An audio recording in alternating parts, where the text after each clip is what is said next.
Slim Kalbous, bonjour. Bonjour. Vous êtes un universitaire au long cours, comme on dit, et vous avez pris il y a 2 ans et demi, donc en 2019, la tête de l'agence universitaire francophone en tant que recteur.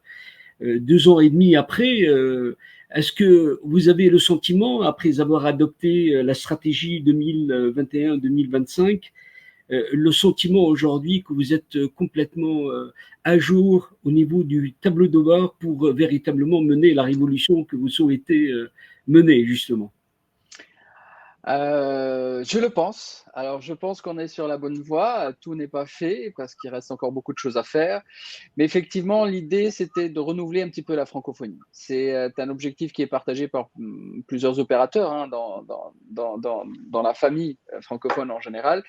Mais nous, les universitaires, la dimension du développement de la compétence, notamment des compétences francophones dans le monde entier, est un enjeu très, très important vu la complexité que nous vivons aujourd'hui dans le développement de nos pays et notamment en Afrique. On va peut-être en parler tout à l'heure. Donc oui, notre défi était de remettre la compétence au centre de la notion de développement et ne pas hésiter à dire que le savoir, que l'intelligence collective peut être au service du développement et il faudrait que les décideurs politiques, que les acteurs de la société civile prennent en considération ce savoir-faire pour une valeur ajoutée au développement. Voilà un petit peu ce que nous avons comme objectif, je dirais à long terme, mais pour cela, il a fallu vraiment réformer fondamentalement notre organisation, c'est ce qui est en cours. Pour qu'on vous comprenne mieux, d'abord, comme c'est une institution peu connue par le grand public, peut-être dire 2 mots. Je rappelle justement, selon votre rapport annuel, que vous avez plus de 100 000 membres, pardon, et que vous êtes présent dans 119 pays, que vous avez un budget de 43 millions 65 et surtout vous êtes présent dans plusieurs régions du monde. Vous recensiez 81 représentations locales dans 10 régions. Expliquez-nous d'abord comment cette institution fonctionne. On le sait aujourd'hui, vous l'avez dit, vous êtes dans la diplomatie du savoir, surtout scientifique. Comment tout cela se vit au quotidien? Alors, l'AUF est commencé par une utopie en 1961 à Montréal, avec la rencontre de quelques universités, pas beaucoup, une dizaine d'universités, qui se sont dit pourquoi ne pas créer un réseau, le réseau des réseaux des universités francophones dans le monde.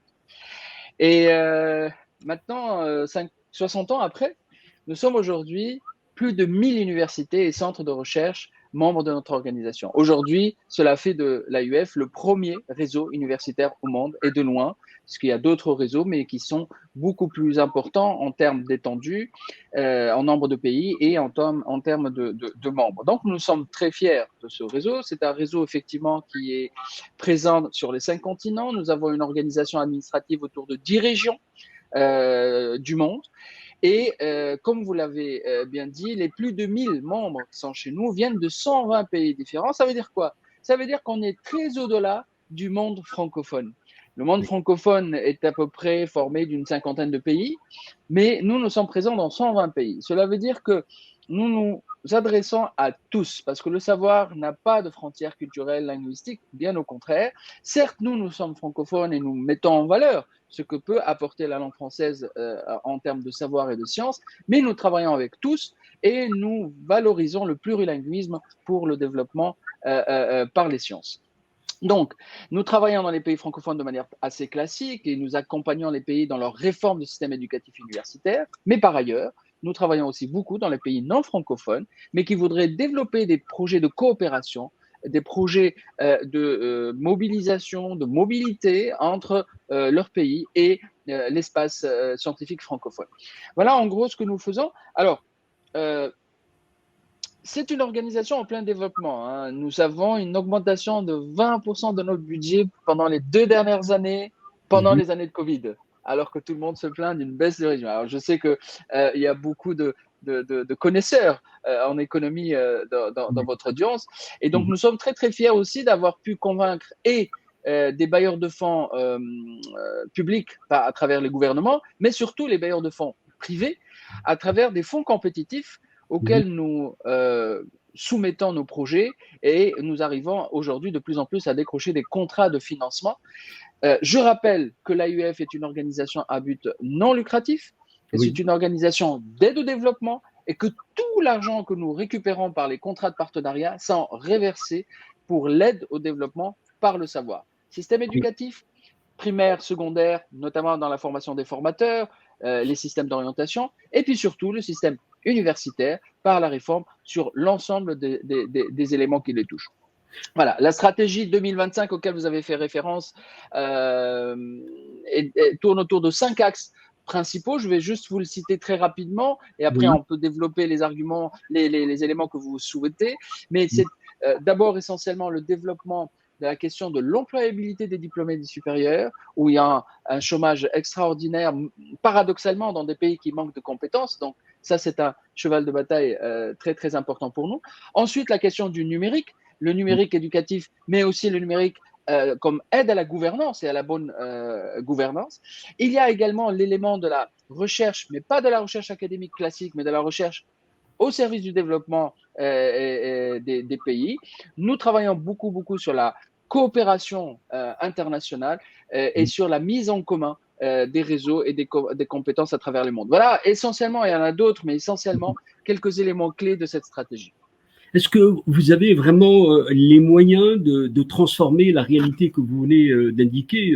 On voit qu'il y a une multitude d'institutions qui font à peu près la même chose, bataille autour du numérique, autour de l'enseignement, etc. Mais qu'est-ce qui vous différencie des autres? Ce qui nous différencie de manière très radicale, deux éléments clés. La première, c'est la capacité de mobiliser à une échelle internationale toutes les expertises dans toutes les spécialités.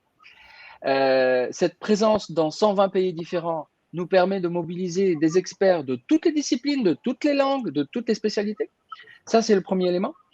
Et nous sommes parmi les très rares organisations au monde à pouvoir faire ça. Et puis surtout, deuxième élément qui complète la mobilisation de l'expertise, c'est les éléments de proximité. Nous sommes aujourd'hui physiquement présents dans plus de 60 pays avec aujourd'hui, on a dépassé les 150 implantations. Nous avons des campus numériques dans le monde entier. Nous avons des centres d'employabilité dans le monde entier.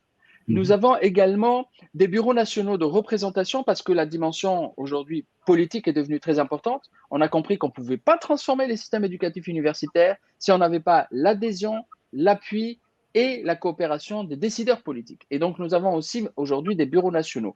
Donc, nous avons cette transformation de notre présence.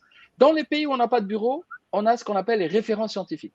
Les référents scientifiques, c'est des universitaires de très haut rang qui ont été des présidents d'université, des anciens ministres, des choses comme ça, et qui représentent l'AUF dans leur pays lorsqu'il n'y a pas une représentation physique avec des équipes et des bureaux.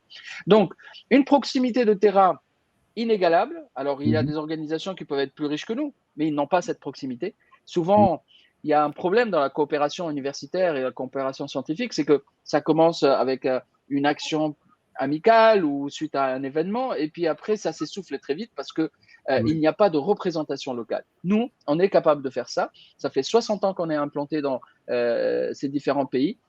Par exemple, pour citer l'Afrique, qui est évidemment un continent particulièrement important pour nous, nous sommes aujourd'hui physiquement présents dans 42 pays africains avec des équipes, avec des services sur place et puis avec des conventions de coopération et d'accords de siège avec les gouvernements respectifs. Et ça nous donne une force de proximité incroyable. Je vois, vous avez de l'ambition, mais aujourd'hui, quand on voit l'effondrement des systèmes éducatifs, la qualité médiocre des enseignements, c'est que de quelle manière vous pourrez être utile et apporter cet élément aujourd'hui qui est au cœur de la bataille du savoir, justement? Vous savez, nous sommes bien placés et très conscients de l'ampleur des défis qui nous attendent et qui attendent tous les pays membres de notre organisation par rapport à ce problème de qualité de l'enseignement. Et puis surtout au problème de l'appris-enseignement, c'est-à-dire les conséquences d'avoir des compétences pas au niveau, d'avoir un chômage des diplômés qui est au plus haut. Et ça, c'est inacceptable dans nos pays. Pourquoi c'est inacceptable? C'est parce que nous avons, depuis 15-20 ans, expliqué que l'Afrique, par exemple, manquait beaucoup de compétences. Et tous ces pays africains ont investi massivement dans la formation des formateurs, dans la formation des étudiants de haut niveau. Et il y a eu un développement quantitativement formidable des universités. Mais le bilan après 15-20 ans est malheureusement très mitigé. Pourquoi? Parce que cette massification de l'enseignement supérieur n'a pas forcément amélioré ni la quantité, ni la qualité des diplômes. Alors, au niveau de la quantité, certes, il y a beaucoup de diplômés, mais ils ne sont pas employables au dire des employeurs, justement. Nous avons également la fuite des cerveaux qui s'est amplifiée, puisque les meilleurs d'entre eux, ne trouvant pas des débouchés dans leurs économies, partent dans des économies du Nord. Nous avons également un problème de détérioration de la qualité, parce que quand vous avez beaucoup plus d'étudiants avec le même matériel, la même infrastructure, forcément, la qualité se détériore. Et puis, le nombre d'enseignants n'a pas suivi le nombre d'étudiants, et donc le taux d'encadrement a également baissé. Voilà, pour moi, quelques-uns des défis les plus grands à affronter. Et c'est pour ça que l'AUF a décidé de mettre au cœur de sa stratégie ce problème d'accompagnement de l'employabilité avec des propositions innovantes et différentes. Dans un monde totalement dominé par l'anglais, on voit l'agilité, la rapidité, la réactivité à travers cette langue. Le français, vous n'avez pas l'impression qu'il est dans une bataille d'arrière-garde. Est-ce que vous le vivez au niveau de votre institution? Pas du tout. Vous savez, la bataille d'arrière-garde existe lorsque on oppose les langues et les cultures. Ce n'est pas notre propos, ce n'est pas notre philosophie, ce n'est pas notre façon de faire à l'AUF. Il ne s'agit pas de remplacer d'autres langues, que ce soit l'anglais ou que ce soit d'autres langues internationales comme l'espagnol, l'arabe ou d'autres langues, par le français. Nous affirmons haut et fort, et c'est dans nos plaquettes et c'est sur notre site, que nous travaillons dans un monde plurilingue et que la plurilinguicité est une nécessité absolue.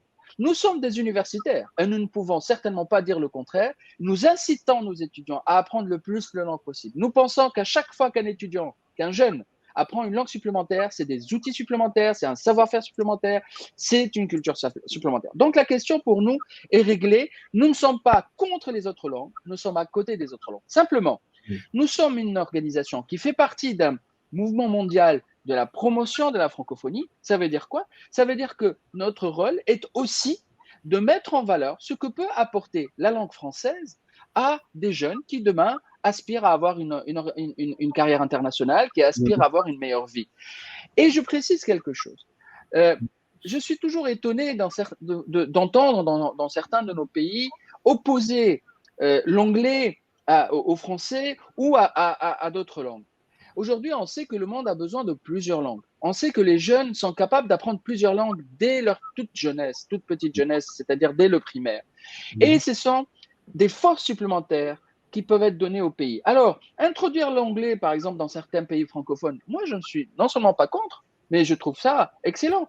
Mais ne pas l'opposer au français qui existe déjà, qui est déjà une richesse acquise. Alors, il faut renforcer ce que nous avons comme langue acquise et puis acquérir d'autres, pourquoi pas.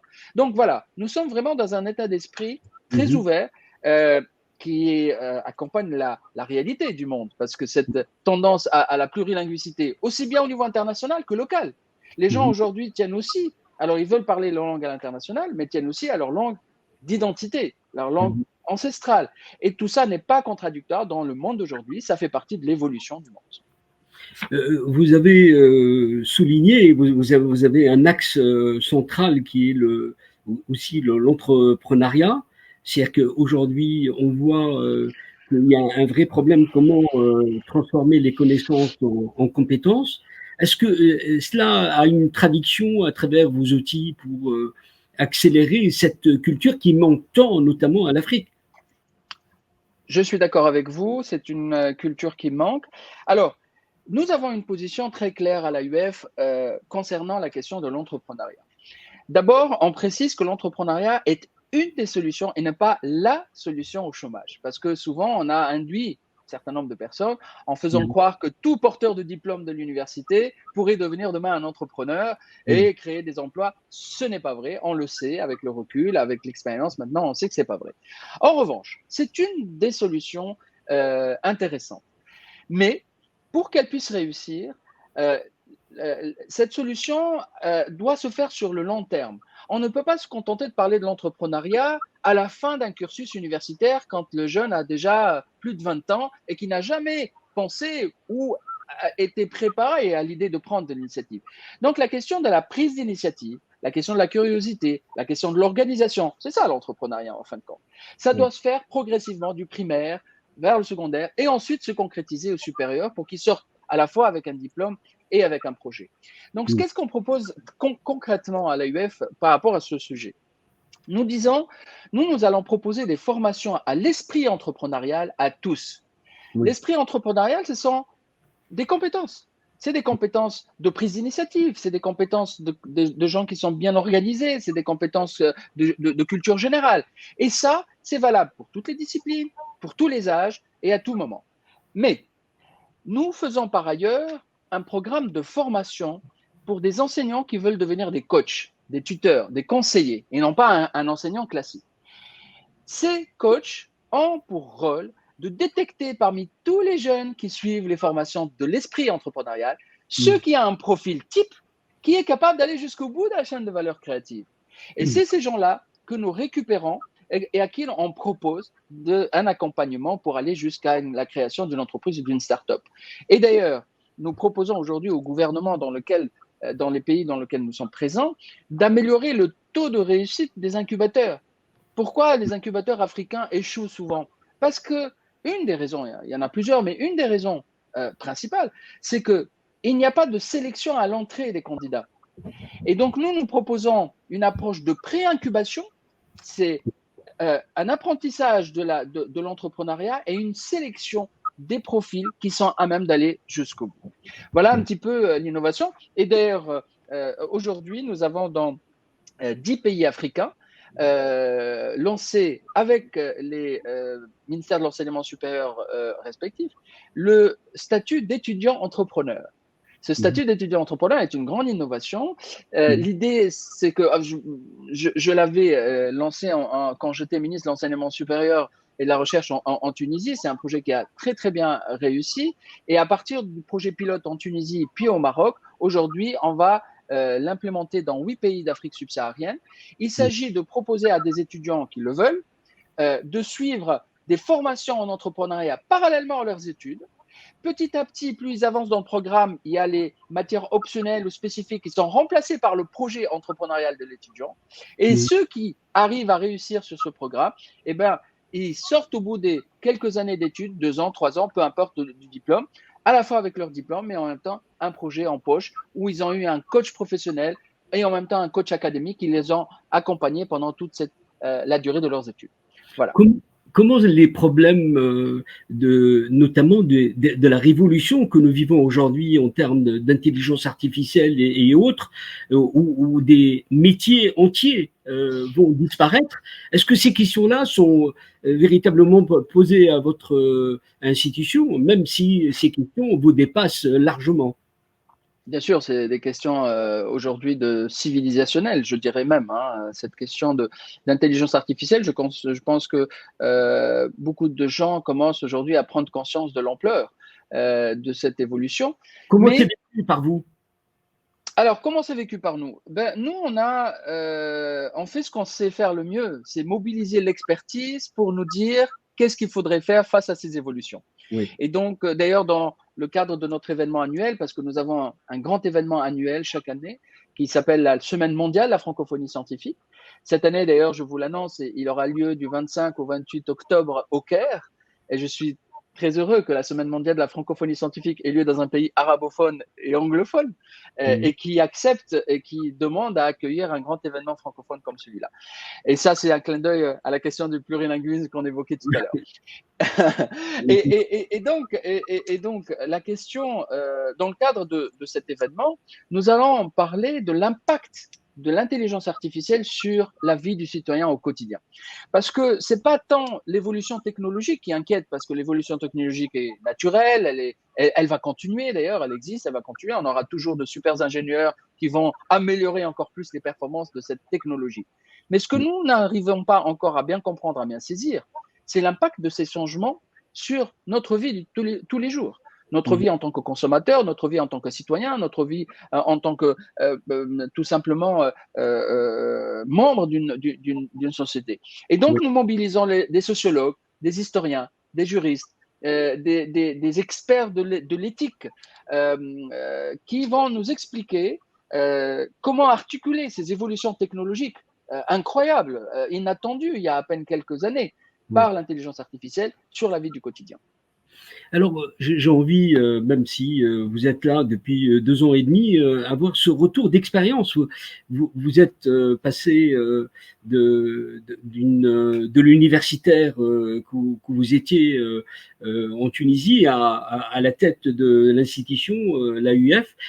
Comment vous voyez ce pouvoir que vous avez entre les mains pour transformer justement la réalité et la rendre encore plus agréable? Comment vous répondre? Alors, dans ma vie, alors je suis universitaire depuis toujours et je le resterai toujours. Donc ça, c'est le côté scientifique et le côté rationnel qu'on essaye toujours d'avoir avec nous. À côté de ça, j'ai pu avoir aussi quelques expériences dans le domaine de l'entrepreneuriat, étant moi-même expert de la gestion et de la gouvernance. Et donc, je connais aussi les impératifs de l'économie. Je connais les contraintes de l'opérateur économique.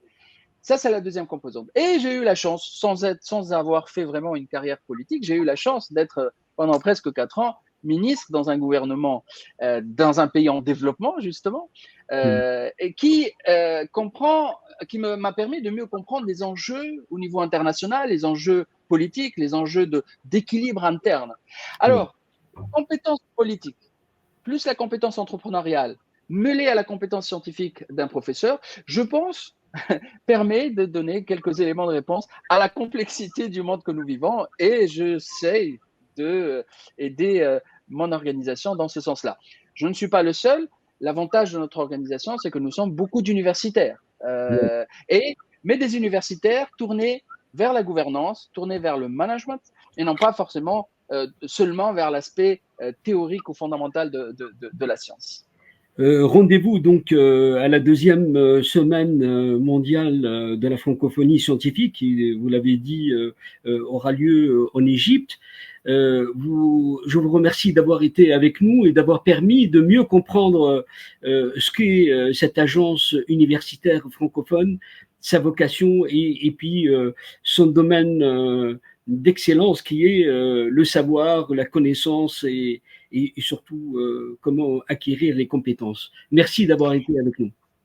Merci beaucoup, Monsieur Benyaïch. Vous savez, je souhaiterais que votre institution, New African Magazine, soit présente avec nous à ce grand événement au Caire, d'autant qu'il va y avoir beaucoup de grands événements, dont notamment l'adoption par les ministres de l'enseignement supérieur. On a plus de 30 ministres qui ont déjà confirmé leur présence, du manifeste de la diplomatie scientifique francophone.